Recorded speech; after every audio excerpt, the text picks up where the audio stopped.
Hey guys, it's Steven with the Nerdery here. I'm here at Delta H, and I'm with Kristen McGuire. What's up, Buttercup? You have done a lot of voices. Well, I don't know if I've done as many as some people, but I've done some. And you've done recent. Now, what is your favorite voice so far? I guess, from Assassination Classroom, mostly because, it was 2 seasons long, and we worked on it for 2 years, and it was probably a good year of recording all together, and it's a really long time to spend with the character. So she's probably my favorite, but I like them all, especially the ones where I get to really branch out and do something different.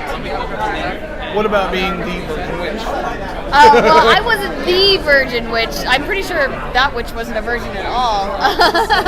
I played Vera in Maria the Virgin Witch, and she's kind of like the leader of this little guild, but Sunny Strait, the director, said they're kind of like mall rats, but back in this different time period. So they just hang out in a tree all day and complain about the war being boring.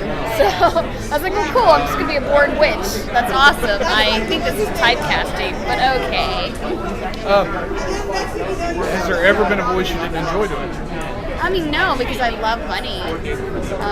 Yeah. So I like doing them all, especially if it's something that I can do that's, a little bit different, just to push your boundaries. Every actor wants to be pushed, and go to a place that they haven't got to go before. So I like them all. What's the hardest part to being a voice actor? For me, the most difficult part is trying to act while pitching your voice, because you're reading a script and you're watching the screen to match these flaps, and then you're also trying to act in that. In prison school, there was a scene where Chio fights with her sister, and she had to be really, really angry. And I'm already pitching my voice higher to be Chio, so like when you get angry, you typically go higher. So it's like I have to keep this voice while also, realistically showing this emotion. And so that was really difficult for me.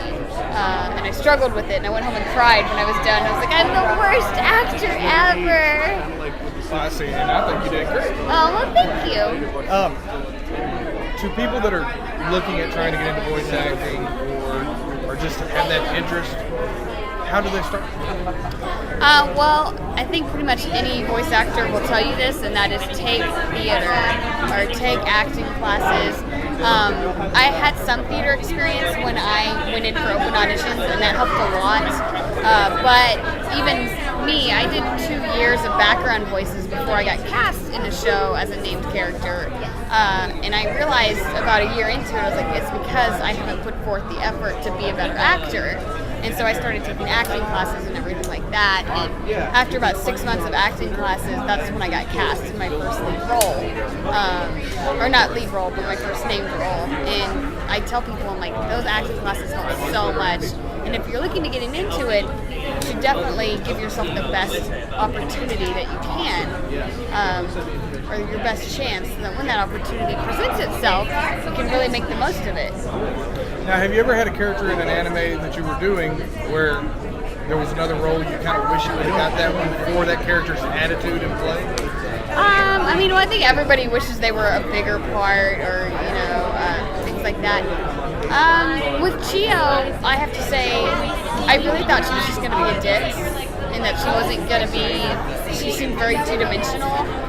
But if you've watched Prison School, then you know she's actually got a lot going on there, and she ends up being really, really integral to the whole show, and like the boys, and like breaking out of prison and things like that. And she's actually very, very intelligent, and she's a little bit naive, but I think that's kind of endearing because she wants to see the best in people. And these are things that I learned while voicing her. And so I really got to know her as I voiced her, and that was really neat. Now, I've got to ask this. I can see it being done. Do you sit at home and kind of read your script and talk back and forth to yourself on working? We don't get to see our scripts before we go in. It's all cold reading. So we see it when we're in the booth recording it that day. The most I can get is if I can watch it in Japanese, I can kind of understand the scene and what's going on.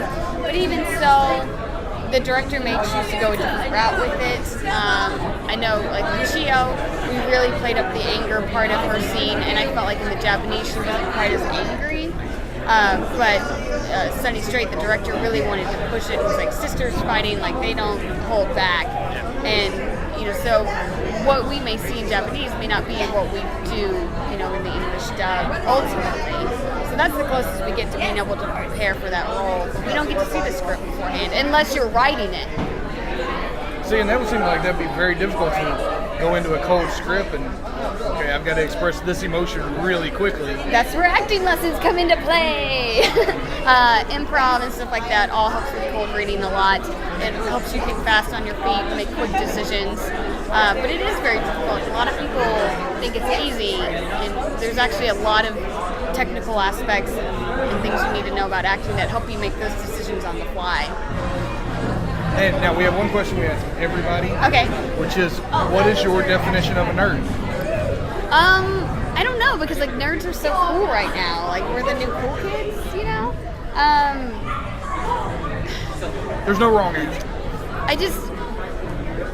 I don't even know. Like I just feel like nerds don't really exist anymore because everybody has something that they really like. There's, the Walking Dead fans, and there's the superhero fans and the anime fans, and there's not nerds anymore. There's just fans. I don't know. I think we should be getting rid of the nerd. Like I don't think it's relevant anymore. Once upon a time, a nerd was somebody that was interested in something considered geeky or whatever, but now geeky is cool. So now we're all just people. So now geeky is the mainstream. Yeah, geeky is the mainstream, so now everyone's caught up to us. Thank you so much for speaking with us. Thank you, guys. Kristen McGuire, make sure you check it all out.